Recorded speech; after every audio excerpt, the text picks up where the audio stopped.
one.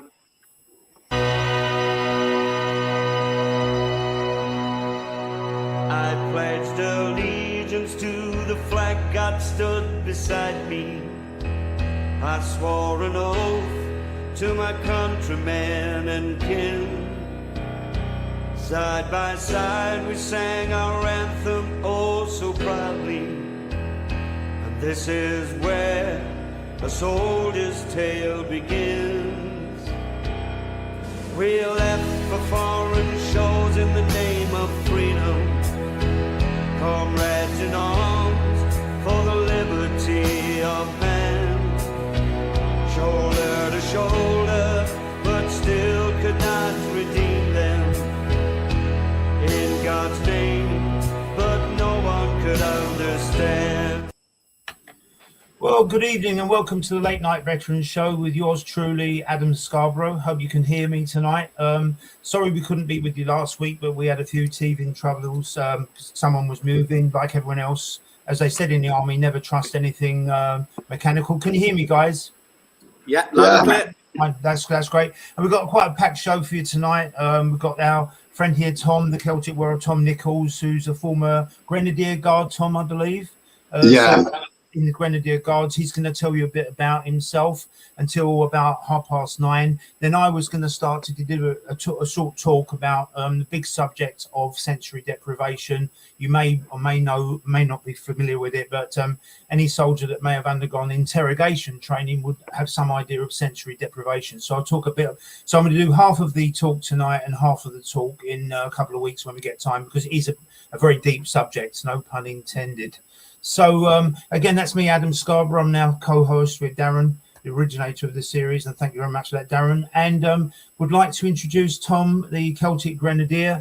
If you could just introduce yourself, Tom, and tell us a little bit about yourself, please. Yeah, thanks, Adam. So I'm Thomas Nickless. I spent 12 years in the Grenadier Guards as a Lance Sergeant. Very colourful military career.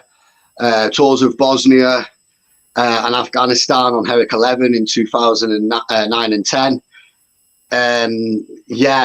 Made the rank of Lance Sergeant, PTI, trained thousands of recruits in the army for all branches. And then I went as a PTI training infantry soldiers in ITC Catterick in 2012. So I was responsible for training all them soldiers for their fitness in order to for them to pass out to go onto their units and deploy on operations. Wow, that's interesting. You were at Catterick, because I was there in late '81, Hell's Barracks, and I'd still love to. I haven't been back there for years, but has it changed at all? Is it still? I don't think it has. Right. So I done my training in 2002, right. And then when I went back there as an instructor, like 10 years later. Everything was like exactly the same. They put up a few new buildings, but they still had the old ones, and it's still like going back in time. Like you step into Hell's Barracks, and it was like going back to the 60s. But yeah, I got lots of fond memories of Catterick. Me too. Training there and also being an instructor there, getting to go back as a PTI there and being responsible with a job that requires so much responsibility for getting the soldiers fit.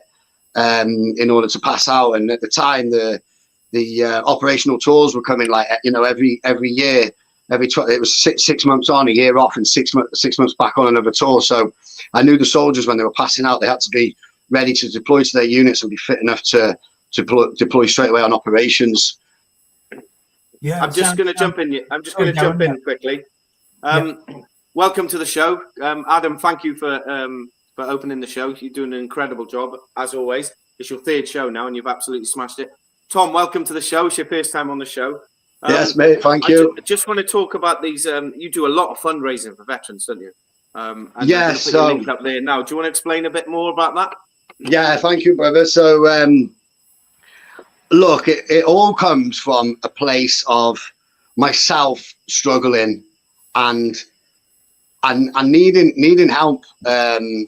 Over the last, when I come out in 2013, so being out 12 years, 13 years this year, in September.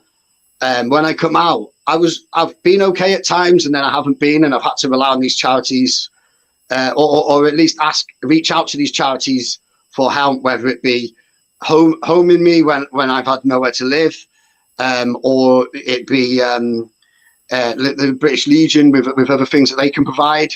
Now, there's been positive experiences that I've had with charities, and there's also been like not so positive, where I haven't been given help, and times I've been left, and it was a struggle. And many people follow me on social media. It was last year for 18 months. I was dependent on alcohol. I was a full-blown alcoholic, drinking every day. I had to drink within an hour to 2 hours, or I was getting the shakes. I'm feeling ill and headaches and sick. It was horrible. It was the most horrendous time of my life, being dependent on alcohol. And then something happened to me last year. I was suicidal. I went up a mountain to end it all. I have been diagnosed with PTSD 3 times by separate psychiatrists. I've been sectioned in mental hospitals twice.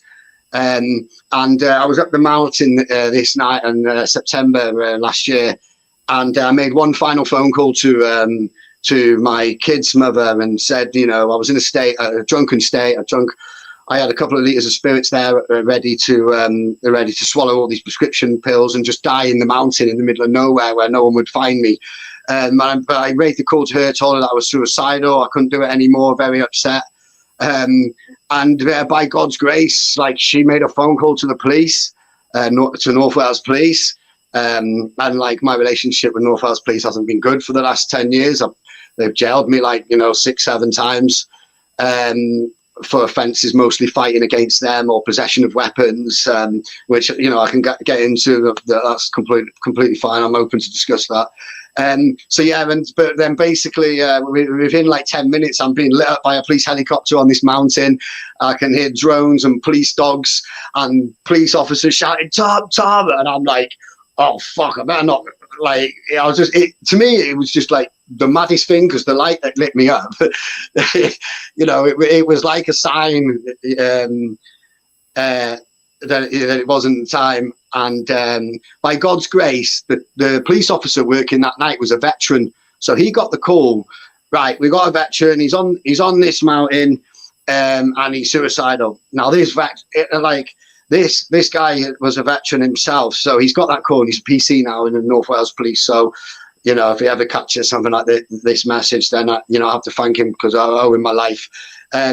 So he's basically got this call, and he's thought, I am gonna save this man. Being a veteran, and so passionate about that himself because of veteran suicide. He sent helicopters and drones and police dogs and 5-6 police units all searching for me, and I was just like, this is a sign. So basically, the police have taken me to hospital, and the hospital have run loads of tests on me last September, and they said, the doctor sat me down and he had this conversation with me and said, if you continue to drink the way you are, you're going to die. And I kind of knew that it was the way that I was aiming for my life to go. But I actually thought, this is just mad. This is a sign. I've tried and I can't, not because I can't from trying. It was just saved. So I felt like a massive, I felt like I was blessed in a massive way. And so I ended up getting admitted to hospital, because he said to me, you're going to be dead by next year, which could have been 3 to 6 months away if I carried on drinking. So they done all these tests. They admitted me to hospital because my health was so poor. I hadn't eaten for about 6 weeks. My levels of everything I had an early onset of cirrhosis of my liver. And basically they put me in hospital, put me on all these drips. I was there for 5 or 6 days, where I had to discharge myself, and without getting into saying anything negative about the NHS, because the nurses there were fantastic. I spent the 6 days sitting on a chair in the corridor on a ward, but so was 50 people that side and 50 people that side. It was mental. So I was like, look, 6 days I've been here, I've been on these meds. So they put me on Librium, I believe it's called, to stop you going into the fits and having really bad shakes when you're withdrawn from alcohol, which is what I couldn't do. I needed a drink every hour to 2 hours. So I spent 6 days in the hospital on all these drips. I started to feel better. I said, right, I'm going home. The nurses said that you can't. They said, and if you do, then we advise that you're going to have a drink, because you're going to need to put the alcohol in your system to stop you going into fit. And this is not good advice. So if anyone is watching, please don't do this, because this is why the nurses advised me not to do it. But I went, at the time, I'd just been taken up in temporary accommodation from being homeless for the 18 months before. So I had a little bed sit, which was homeless accommodation provided by Conway County Council. So I give them a shout out for blessing me with a roof over my head at a time when I was really struggling. So then I just went to the room and spent another 2 weeks in bed, so ill. I didn't eat anything. I lost about a stone. I was frail and ill. But then I started feeling better. And as I started feeling better, I started getting back, turning myself back into my old self. I started getting back out running. I started going to the gym again. I started hiking and camping, which are like my passions. I also did therapy. So I give a shout out to my therapist, Amy. I did therapy sessions with her, and they changed my way of thinking. Was like, I'm reacting from all my experiences, whether it be childhood traumas, military traumas, and people are around me. They only see the bad. Oh, he's beat up a policeman again. He's back in prison. Oh, he's crashed his car on his roof, drink driving. Oh, he's ran into a pub and threatened loads of people with a knife. They only see these in the headlines in the paper, and it's always soldier does this. Yeah. But then they don't see the fact that, you know. Can I just jump in there quickly? It's like, yes, what you're saying there is, if someone with a broken leg, they can't run properly. Like our wounds, PTSD wounds ain't visible, aren't they? So they judge you because there's nothing wrong with them, blah blah blah. But they can't see that wound visible.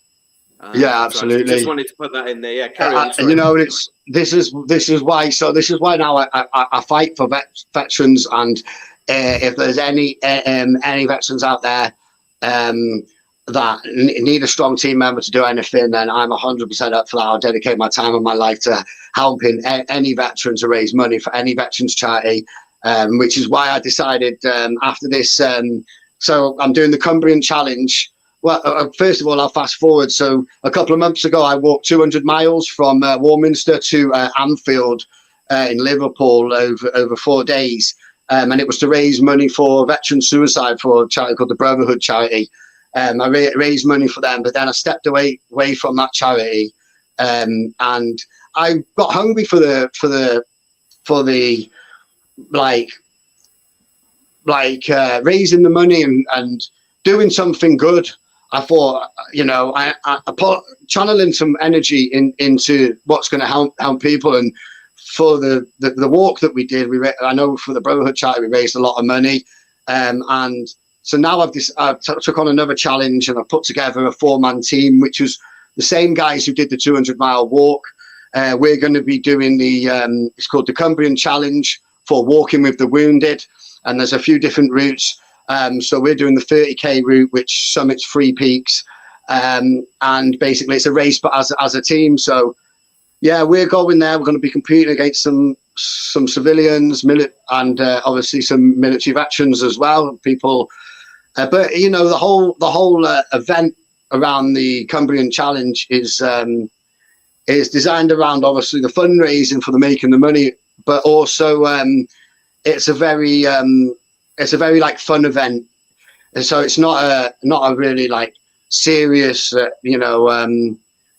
people are going to be there to win, and there's so much competitiveness in me. But the team captain's briefing was like, yeah, you know, you're not all there to win, and inside I'm going, I am, and I keep saying to people, I am there to win, and everyone's like, oh, we're just going to take it as a jolly, but. You know, as long as that's not who wins, it doesn't matter how much money everyone raises as a collective. That's what matters. So essentially, no, that matters. And then the rest of it is a weekend together with a lot of like-minded people supporting each other up in the Lake Districts. And if anyone ever wants to get involved with these Cumbrian challenges, you can look up Walking with the Wounded on the internet and participate next year in next year's event. I think you got, if you wanted to, you got about 5 days to sign up if you want to be in this year's. I think the cut-off is like the 1st of May. If you want to sign a team up and go up and do 30k over 3 peaks in the Lake District on the 16th of May, then get yourself signed up, raise some money with your friends, and get up there and support a good cause. Just remind our viewers what platform they can contact you on to get involved with this. I know you're on TikTok. You've got good. Yeah, I'm mainly on TikTok. I just bore people with my updates of my fitness videos, or some of my hard true stories, which is, obviously I believe why, we ended up connecting. The fact that I've coming from a military background with operational tour experience, and then 2013 being in a position where all of a sudden that was all gone. I was out the army. I didn't know what to do. So I started doing what a lot of guys do, using drink and drugs to mask all the psychological, mental traumas that I was suffering. And those times it was bad, like I say, being sectioned in mental hospitals twice. And I just went on this roller coaster for a long time of abusing the drink and drugs, in and out of therapy. I did forget to mention I'm sober since the 13th of September, which I don't know how long you put on that, but I think it's just over 7 months. I was in exactly the same boat, mate. I used cocaine for many years to hide my traumas, but it doesn't go away. So I congratulate you on it, mate. And there's no judgment. Thank you, brother. Means a lot. It takes me back to my days in the army when there was a serious alcohol problem with some of the guys I had, and I think a lot of them were. Absolutely. I mean, don't get me wrong, the parties were amazing. Yeah, because I was probably the main instigator, so I can't say that that's bad for anyone, because it was every night, wasn't it? You could go to a different town, especially when you're based in Aldershot. And it was great, and I still get upset when I look back on my youth, which the 3 years, 3 short years, but I really miss it, and they were great days, But I'm surprised more of them weren't sectioned. And if I did it all again, I wouldn't drink as much alcohol, and I'd be super soldier. Would you say that Librium, the previous name for Librium, or the other name is dihydrochloroxide? Before that, they used another drug called Antibuse, which used to make you puke up. Would you say that sticking to the Librium actually helped you in your recovery? So I was on it only for the 6 days, because they could only give it me for the time that I was under supervision. They wanted me to stay in hospital for a month, but because I'd spent 6 days sitting on one of them plastic hospital chairs, I was sitting there 24 hours a day, sleeping in this chair. And I wasn't the only one in that position, so I don't want anyone to get the small violins out and be like, "Oh, I feel sorry for this guy," because it was self-inflicted as well. I was a full-blown dependent alcoholic, but anyone who's ever been in that position will know how hard that is to get off alcohol when you're dependent. Yeah. It was an hour to 2 hours, and no more than that, because I was doing 20 cans of Stella a day for about a year, and then I switched to spirits, and the spirits were worse because obviously you're less in charge of yourself. You're allowing the demons to take over your mind, and these are times I'm running around and doing crazy things, a danger to myself and other people. Quitting alcohol has changed my life. I cannot stress enough. It's been the best thing that's ever happened to me. I was reading the story of Alice Cooper, the rock star Alice. He's been sectioned twice under mental health in the United States, and he said since he's given up alcohol, he was never sober, and he said that since he's given up alcohol, he's fitter now than he was 40 years ago. He's really turned his life around. Well, that's all I see you doing, Tom, is your fitness. You've got to focus now. Keep on that path. I was on the path of a cocaine. I'm going to drop it in. I didn't think I was going to mention it, but So I got inspired, and I can't remember the guy's name, but I'm going to put him on my TikTok and give him a shout out. So I watched this guy, and he crossed the line of I think it's called the Lion's Back. It's a 200-mile race.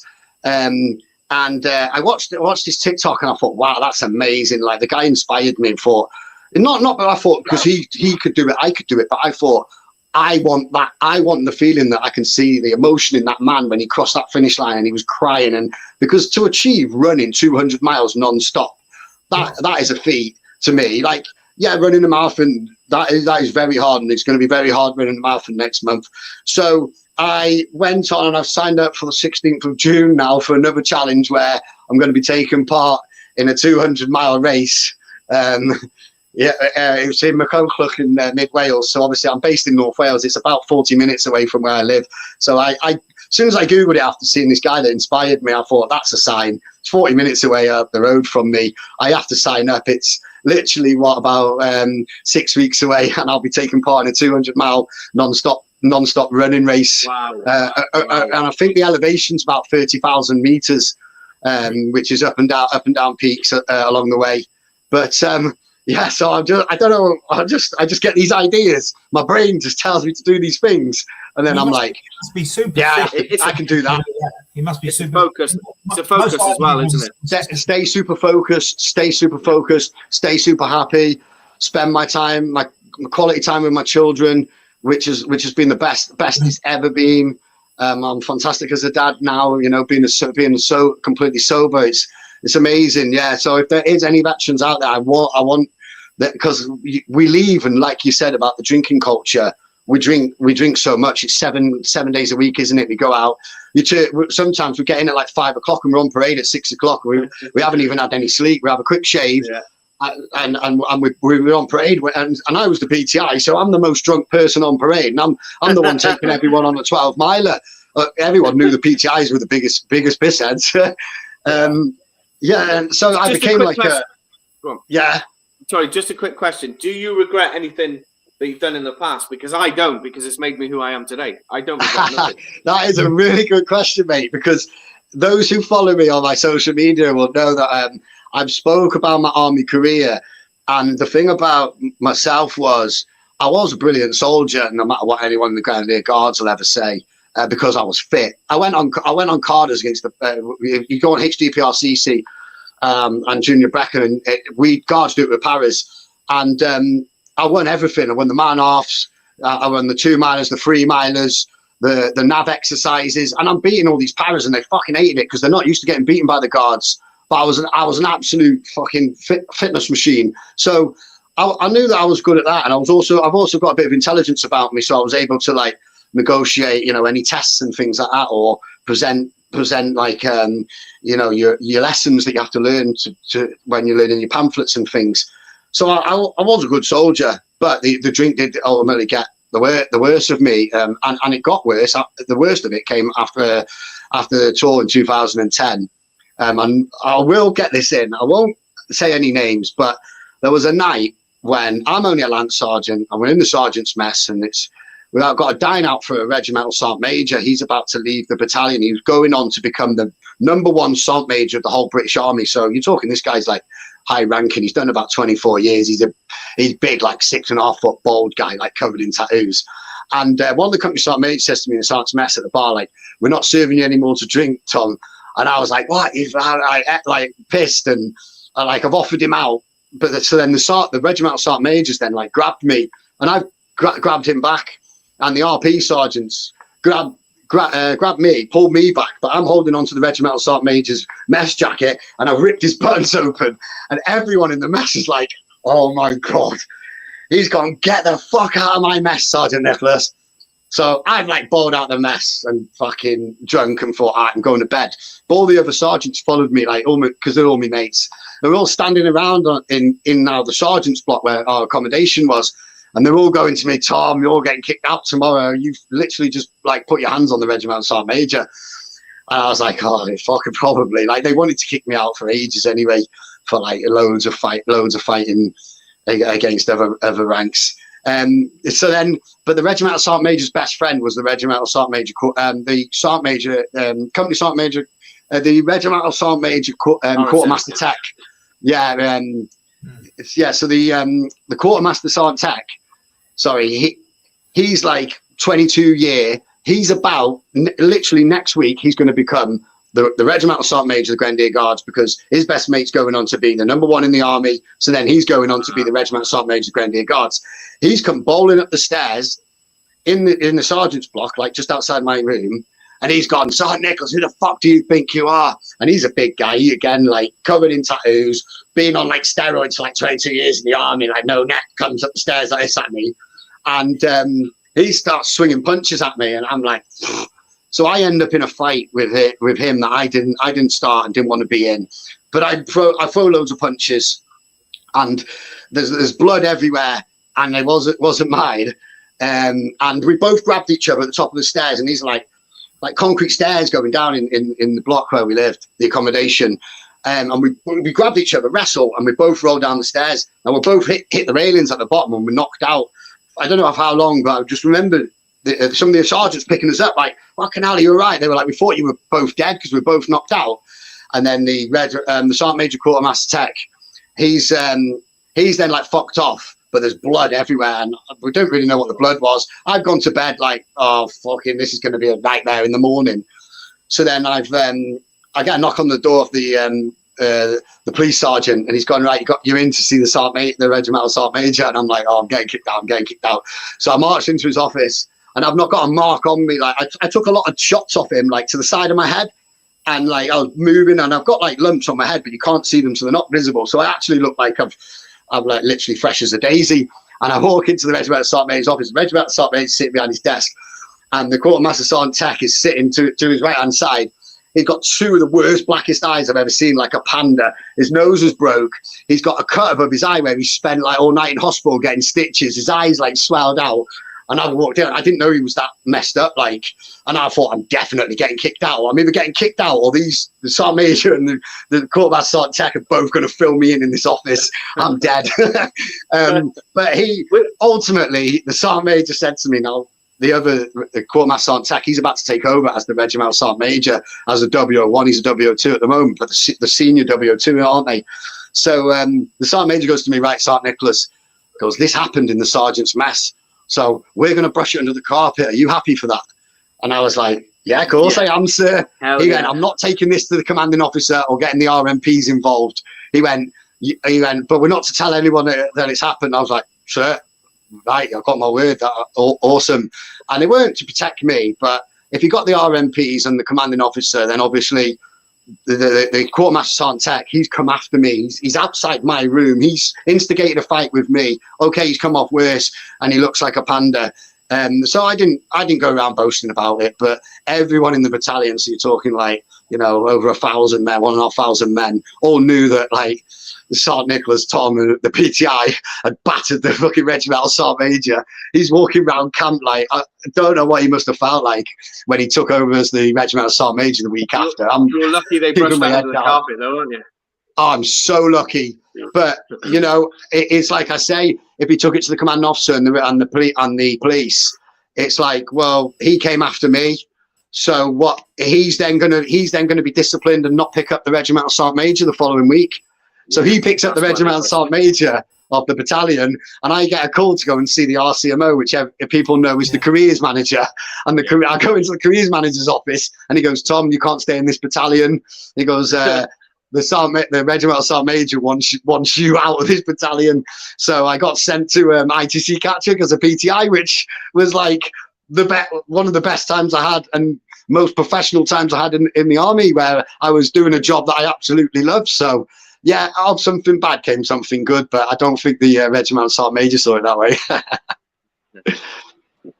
So we're coming up to the half-hour mark. Thank you for coming on the show, Tom. You can either stay in the background if you've got any questions for Adam, or you can shut off. Sorry to cut you short. Brother. We usually have about an hour to an hour and a half, but we have got a double show tonight. So I just want everybody, guys, in the link there, please help support our guest, veteran Thomas Nickel, in his walking, raising funds for veterans and stuff like that. And look out for the 200 miler. Yeah, and look out for the 200 miler. Yeah. Any last words before you go? Before we get Adam? No, thank you for having me, guys. Enough respect, and please, like veterans out there, support other veterans. That's what we are. We're all brothers. So veterans support each other. There's a lot of negativity with veterans. just support each other. And a shout out to my brother Terry Carter, who's made me an album based around my experiences with Afghanistan and struggling since leaving. So Terry Carter, good brother, veteran himself. Yeah, big shout out to Terry Carter there. So Tom, thank you so much for coming on the show, mate. Can we get you back on the show? And can we get you back on the show in a couple of months? And yeah, definitely, boys. I've got so many more stories to tell you. Send him some videos and stuff like that of the walk, and we'll promote it again. But thank you so much for coming on the show, Adam. It's over to you. Yeah, wicked. The Celtic Grenadier people, thank you very much. Yeah. TikTok Celtic Grenadier. Yeah. You can shut off now, Tom. Thank you, mate. Cheers, brother.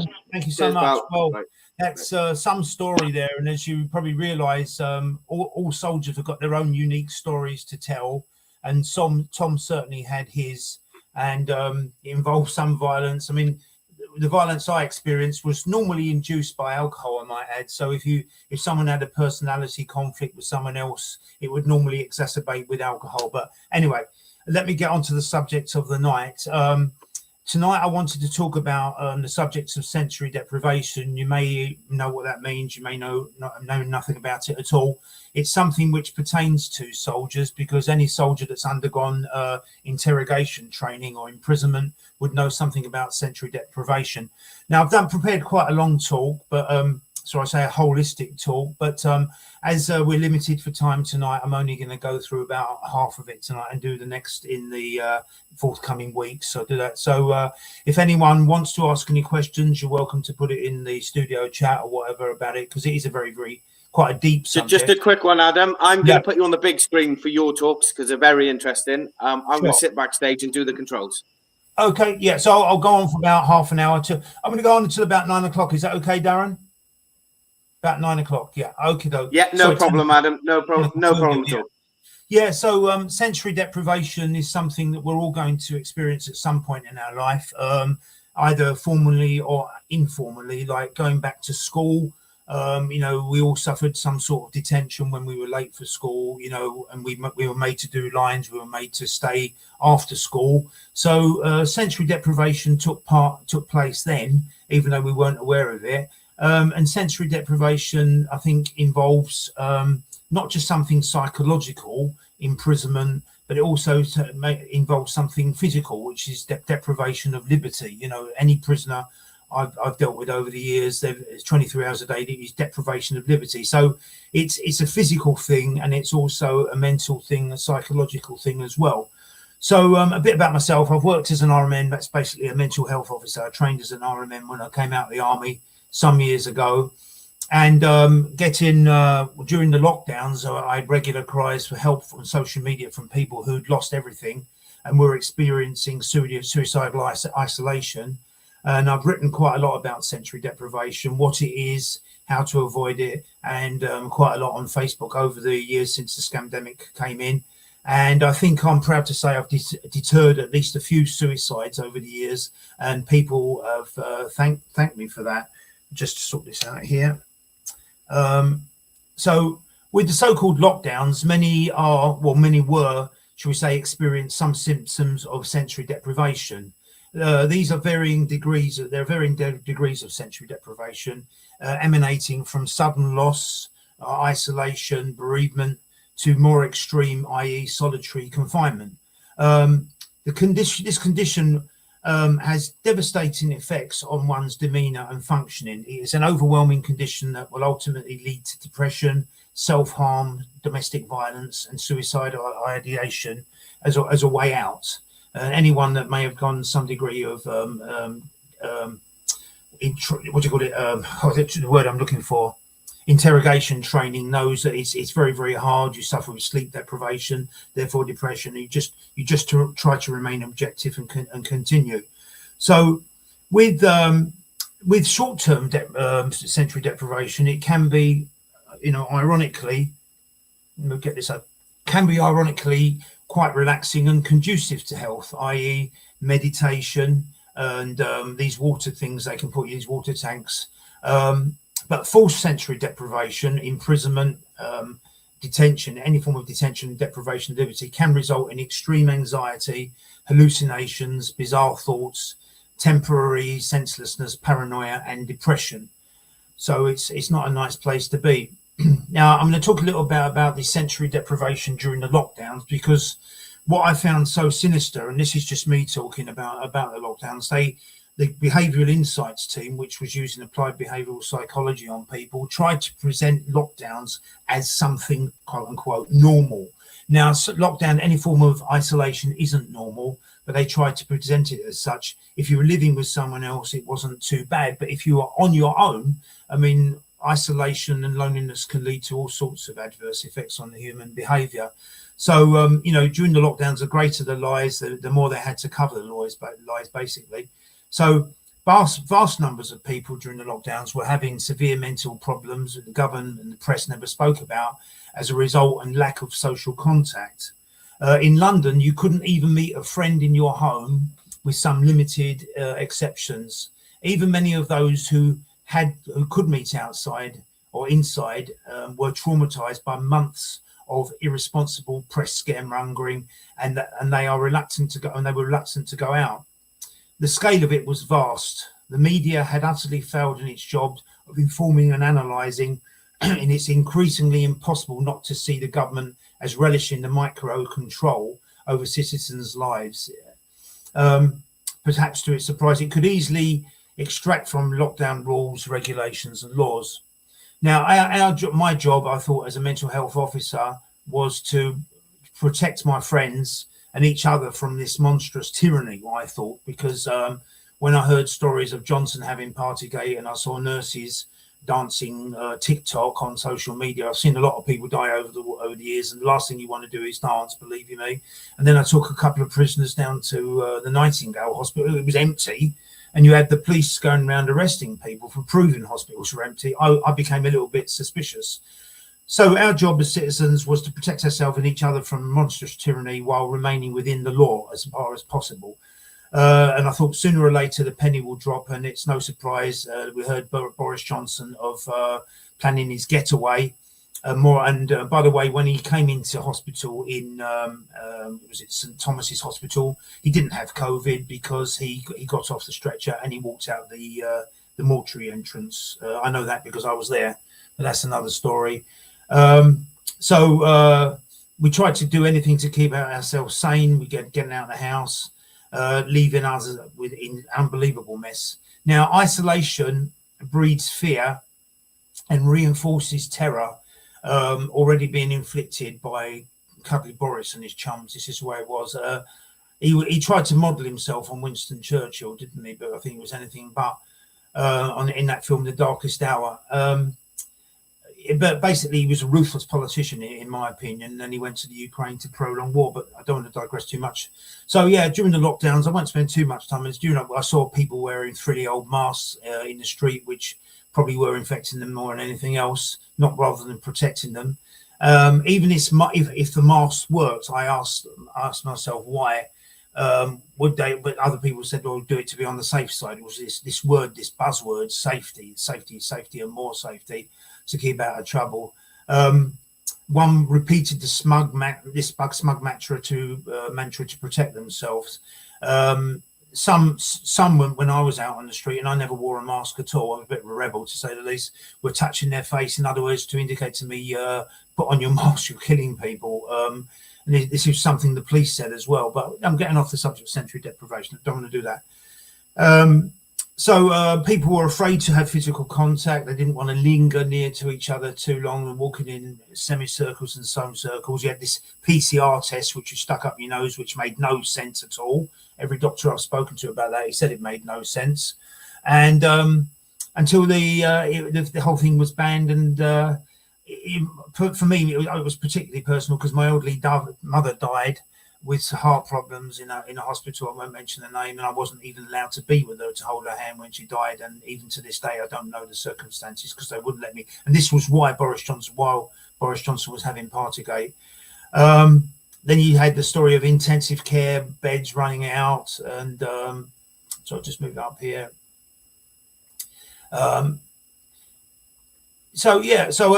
We lived through this, and we're on the other side now. And during the COVID scandemic, you had censorship, mass censorship. All the press were on the side of the government, the state. You had police brutality. You had fear attacks from the behavioural insights team, obfuscation, behavioural psychology, making the situation so deliberately complex in the hope of confusing everyone to a level of frustration whereby we lose control of rationality. And that's what stress does. Stress makes you lose control of your own rationality, which I think was their intention. Taxing and exhausting the ability to comprehend the incomprehensible was the main focus of Boris Johnson's behavioural insights team. The government could not do what they were doing without the assistance of the psychological agencies, that's the nudge unit and the behavioural insights team, and it was so desperately clinging on to as a means of controlling thinking and behaviour and reactions, ordering millions of people to isolate with lockdowns, particularly with a view to desensitise people from reality, taking away necessary sensory stimuli that increases awareness, was their primary aim of sensory deprivation. Lack of stimulus, taking away hope and normality. And I don't care what people say about normality, this thing about new normal, there's no such thing as a new normal. There is only one normal, and that is normality. You can always say who put the norm into normal, but that's another question. But there's no new normal. Normal is normal, which is probably why the reason that they stopped using that term, new normal, after a while, people were cottoning on. And as I say, so lack of stimulus, taking away hope and normality, made us more susceptible to inane propaganda. To, I mean, as I mentioned before, the most perverse psyop I saw on the side of a double-decker bus, and also a poster board: act as if you had the virus. So you if you didn't have the virus, you had to act as if you had the virus. I mean, that is perverse psyops. I don't care what anyone says, but that was what the government were using at the time. And I think anyone, whether you're a mental health officer or whatever, I challenge you to question the rationale of that. So what was left of businesses, the economy and hospitality, could only be further propped up with continued furloughing. Do you remember that term, furloughing? People were being paid to do nothing. The latest intention, so long as they could continue the furloughs, they can offset it for a little bit longer, flatten the curve. Any true picture of the devastation and decimation, which I think was far worse than, for the economy at least, than World War II.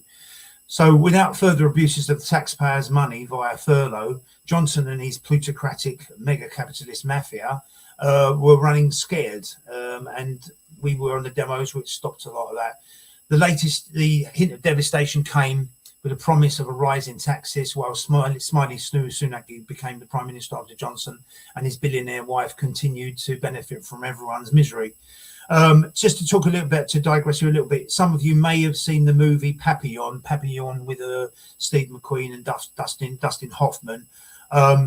Basically, in Papillon, they did 2 years of isolation, and then the next bit of solitary confinement, they did 5 years, which I think was impossible. Remember, it was only a movie; it was supposed to be based on reality. But I think if you were locked up in sensory deprivation for 5 years, you would probably have a psychological death.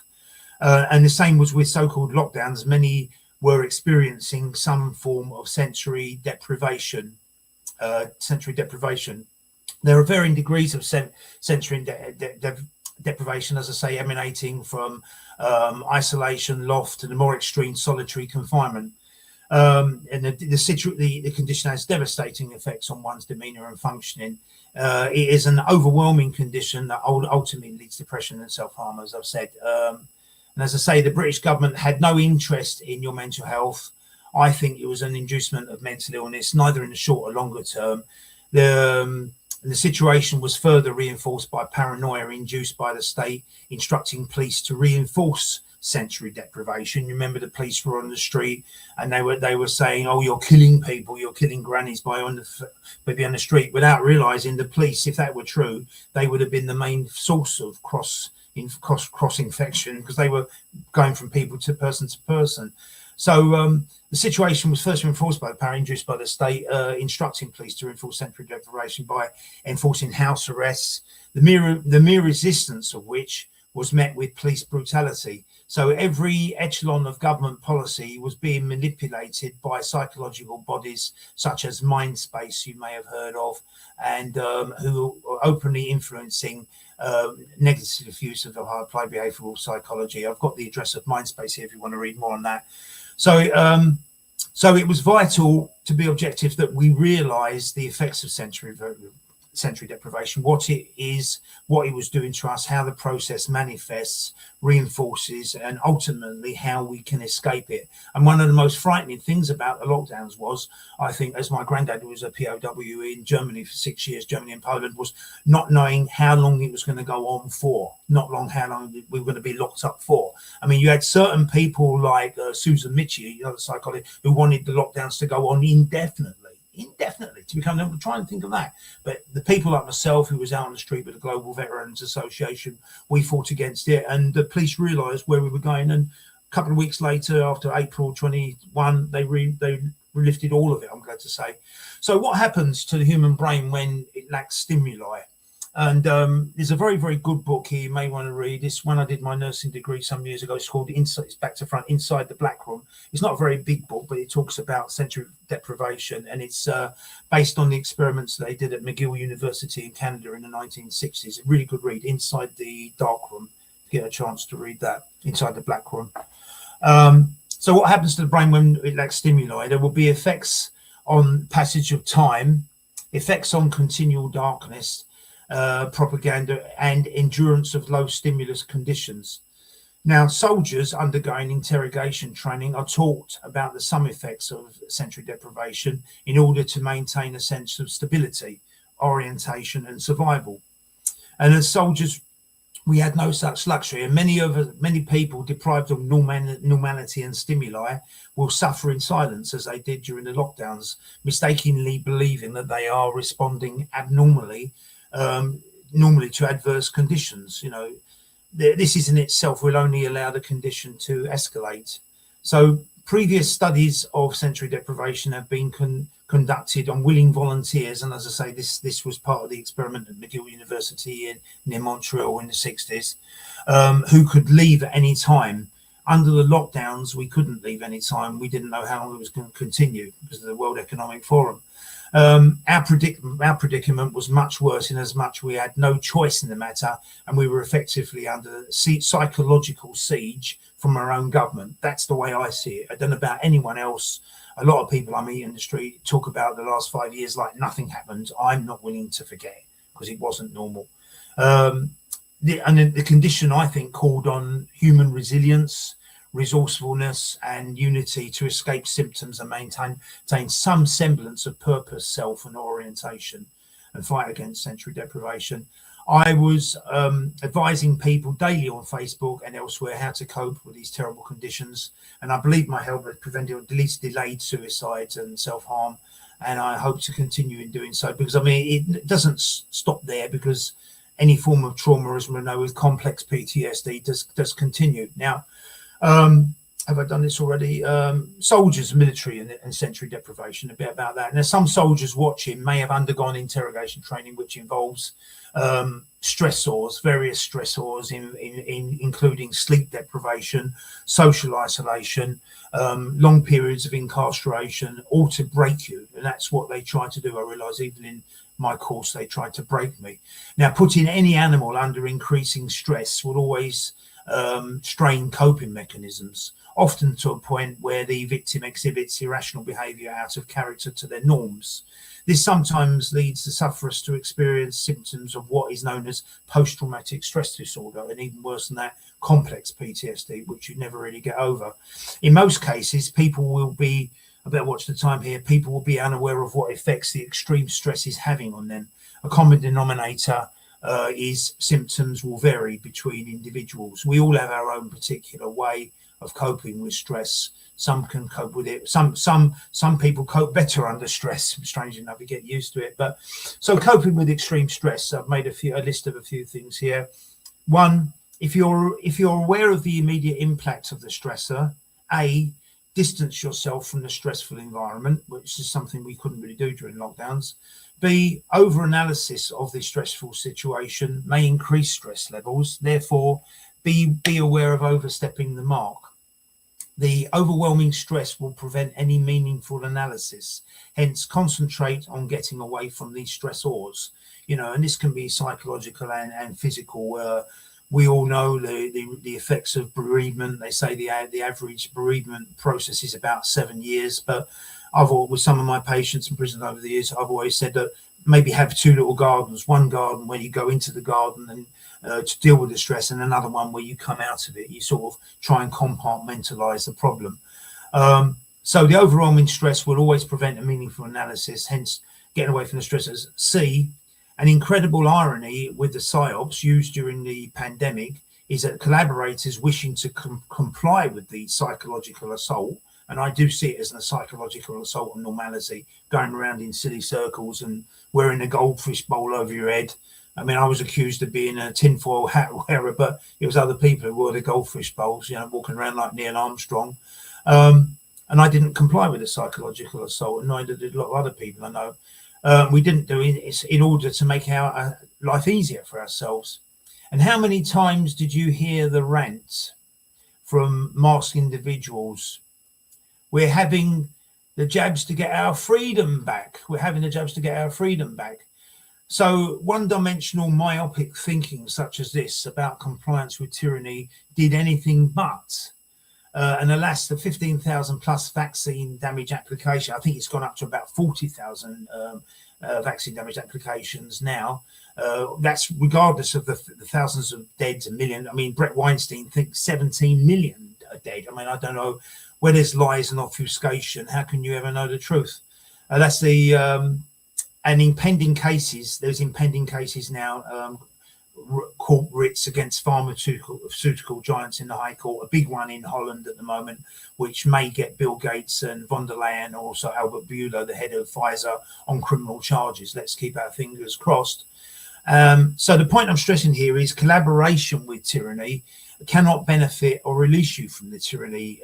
Like this lady in the polling booth said to me, I'm doing it, I've a triple jab to get my freedom back, or aid anyone else but the pushing of the psychological operation. So if you comply with tyranny, you're going to get anything but tyranny, because then you put the tyrants in charge. But you got to remember, under the lockdowns, we didn't have any choice in this. This situation was unique. I mean, I go back to Cromwell in the 1640s, where a military dictatorship. But even then, I think there was a degree of consent with the public. But what we were put under was a psychological assault from our government, to a point where most people were completely unaware how to respond to it.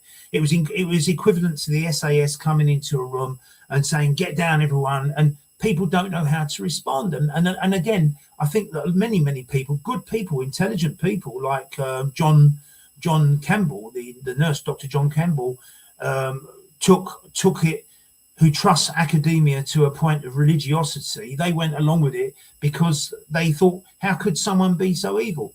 So the point of stressing is collaboration with tyranny cannot benefit anyone, let alone release you from tyrannies.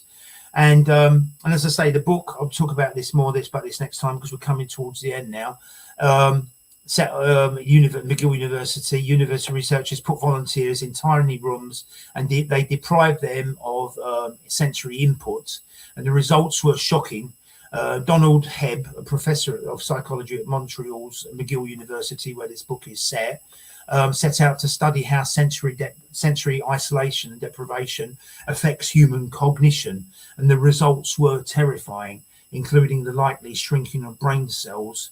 So the experiments at McGill University basically proved that people need stimulus. We all need stimulus. And there was an English neurologist who worked at the time who proved that we don't just need stimulus, we need a variety of stimulus, which is why we like to go on holiday.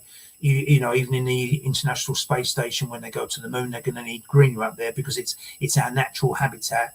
And when I go on to part 2 of this talk, I'll talk a little bit about what Desmond Morris, the zoologist, talked about, anti-explorational behavior, which is another phenomenon which happens during sensory deprivation. And I'll conclude now, because I don't want to take fun for next time. Basically, a few years ago, I looked after, shall we say, I'll finish off very quickly, Darren, if that's okay.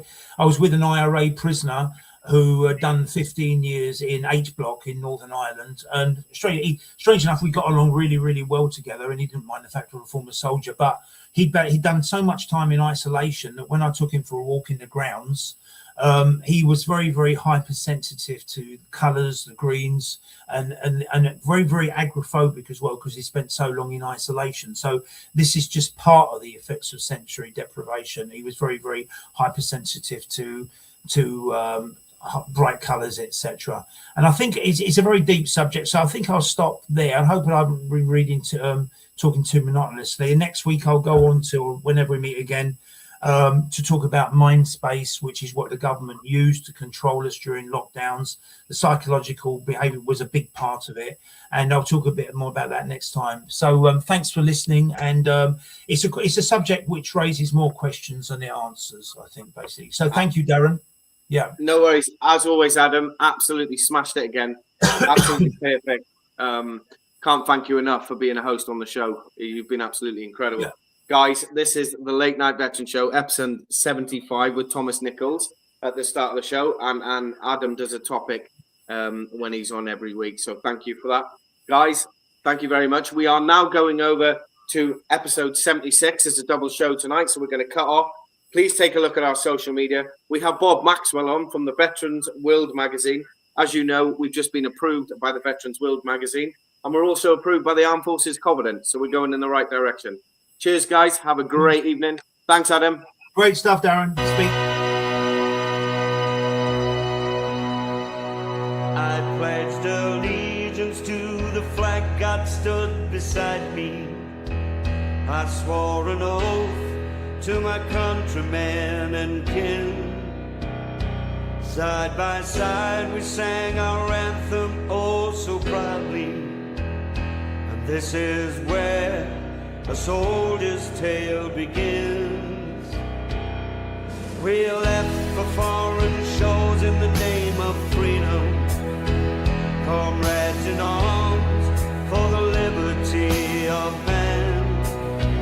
Shoulder to shoulder, but still could not redeem them in God's name, but no one could understand. Right, guys, stay tuned. Jump back on our social media. We're going to end it here. We have Bob Maxwell on from the Late Night, from Veterans World magazine. We're going to end the show here and drop back on to the Late Night Veteran Show, episode 76. This is the Late Night Veteran Show, episode 75, with Adam Scarborough, your co-host, and Thomas Nickless. Cheers, guys. Cheers.